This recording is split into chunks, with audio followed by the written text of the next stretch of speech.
তানজিম, সেই তানজিমকে চাকু দিয়ে হত্যা করেছে। কত বড় দুঃসাহস! যারা যৌথ বাহিনী, যারা অভিযান চালাবে, এটা আসলেই ভারত এবং এই আওয়ামী লীগের একটা ষড়যন্ত্র। তাই আমি ইউনূস সাহেবকে বলব, সেই বেচারা একটা সময় এসে বাংলাদেশে আমাদের এই অন্তর্বর্তীকালীন সরকারের প্রধান উপদেষ্টা হয়েছেন। আমি এ পর্যন্ত 50 বার বক্তব্য দিয়েছি এই প্রধান উপদেষ্টা সহ অন্যান্য উপদেষ্টা মহোদয়দের কাছে, যে যদি আপনারা বাংলাদেশের মানুষের আশা আকাঙ্ক্ষার প্রতিফলন ঘটাতে চান এবং যদি আপনারা এই বাংলাদেশে যে শহীদ হয়েছে সেই শহীদের আত্মার মাগফিরাত চান, শান্তি চান এবং তাদের জন্য যদি কিছু করতে চান এবং 30,000 আপনার আহত হয়েছে তাদের জন্য যদি কিছু করতে চান, তাহলে প্রথম হবে আপনারা বিপ্লবী সরকার অথবা আপনারা গণ অভ্যুত্থানের সরকার। সেই গণ অভ্যুত্থানের সরকারের অ্যাকশন হবে গণ অভ্যুত্থান বা বিপ্লবী, কিন্তু ওনরা সেই ধরনের বিপ্লবী কোনো কিছু করতেছে না।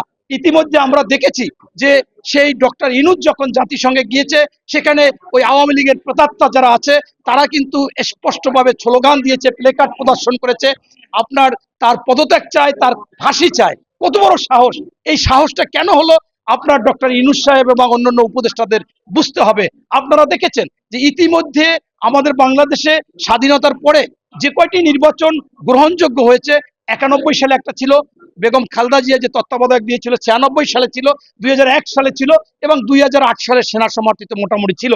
সেখানে মাত্র 90 দিনে বা এসেই তত্ত্বাবধায়ক সরকার বা যারা উপদেষ্টা ছিল 10 জনে বাংলাদেশের আমূল পরিবর্তন করেছে এবং সব জায়গায় ঠান্ডা করে দিয়েছিল, এরকম হয়েছে।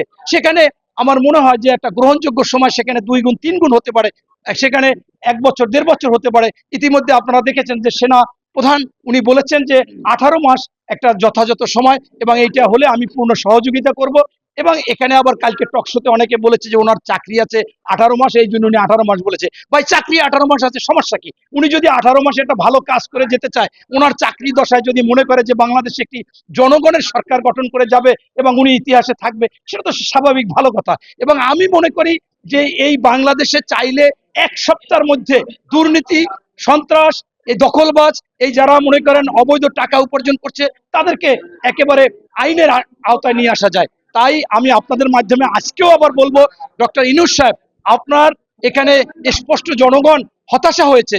আপনার প্রথম একটা বক্তব্য ছিল, সে বক্তব্যটা ছিল যে আপনার জনগণ ছাত্ররা এনে বসাইছে, অন্যরা বললে, এরকম তো কেউ বলবে না। আপনার অবশ্যই একটা অ্যাকশন প্রোগ্রাম থাকবে, একটা রোডম্যাপ থাকবে। সেইটা যদি না থাকে, সাধারণ জনগণের আস্থাটা কমে যাবে। এবং আজকে আপনার এত বড় দুঃসাহস যে ওরা খুনি, ওরা ফ্যাসিস্ট, ওরা বাংলাদেশের সবচেয়ে ক্ষতি করেছে এবং এরা বাংলাদেশের লুটে নিয়েছে, দুর্নীতি করেছে এবং তার নেত্রীর নামে 138টা মামলা হয়েছে।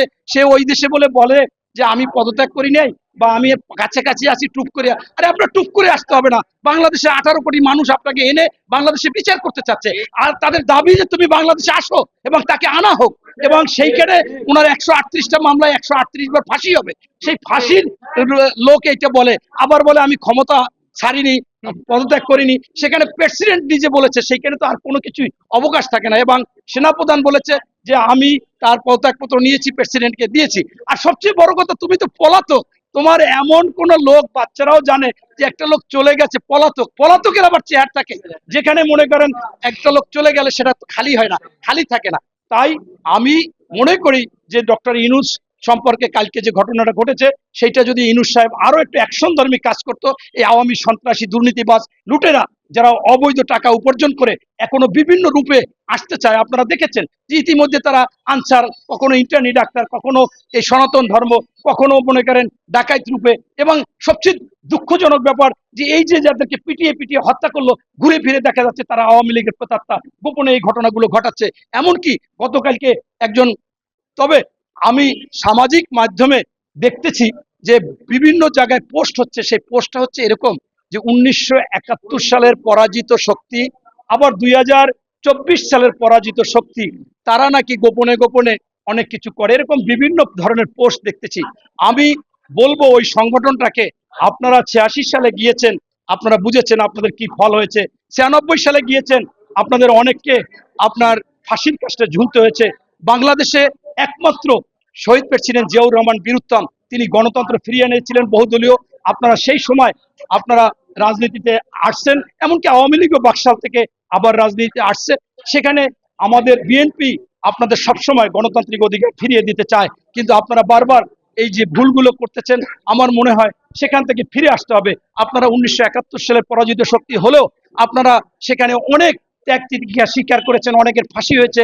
আমার মনে হচ্ছে যে আপনারা সেই 71 সালের কেউ হয়তোবা দলেই নাই। তাই এখন কেন আপনি আবার 2024 সালের পরাজিত শক্তির সাথে আপনি আঘাত করবেন? এটা দুঃখজনক। আপনার করার রাইট আছে, আপনি গণতান্ত্রিকভাবে করবেন। তবে আমি মনে করি যে এখান থেকে ফিরে আসতে হবে, কারণ জনগণ এটাকে ভালো চোখে নিচ্ছে না।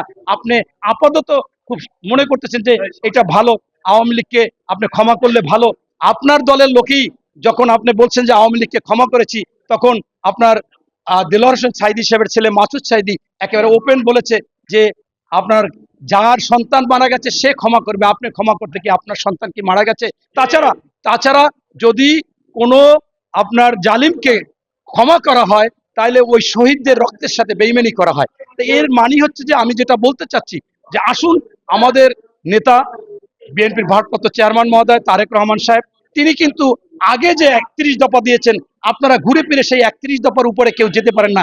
এই 31 দফাই যেটা দিয়েছেন সেটা কিন্তু তিনি চিন্তা ভাবনা করে দিয়েছেন, এবং সেই 31 দফার মধ্যে একটি জিনিস আছে যে বাংলাদেশকে যদি করতে হয়, যদি সংস্কার করতে হয়, তাহলে একটি জাতীয় সরকার করবেন। এবং তারেক রহমানের এখন পর্যন্ত চিন্তা ভাবনা আছে কাউকে বাদ দিবে না। বাংলাদেশের সর্ববৃহৎ দল বিএনপি, এবং আমি মনে করি, আমি আশা রাখি জনগণ বিএনপিকে ভোট দিবে এবং তারা সরকার গঠন করতে পারবে। কিন্তু সেই কি চিন্তা আমার নেতা, আমাদের নেতা তারেক রহমান সাহেব না করে তিনি রাষ্ট্রের জন্য, দেশপ্রেমের জন্য সকলকে নিয়ে জাতীয় সরকার করতে চায়। আমার মনে হচ্ছে সেই দিকে আপনাদের থাকলে অবশ্যই খুবই ভালো হবে।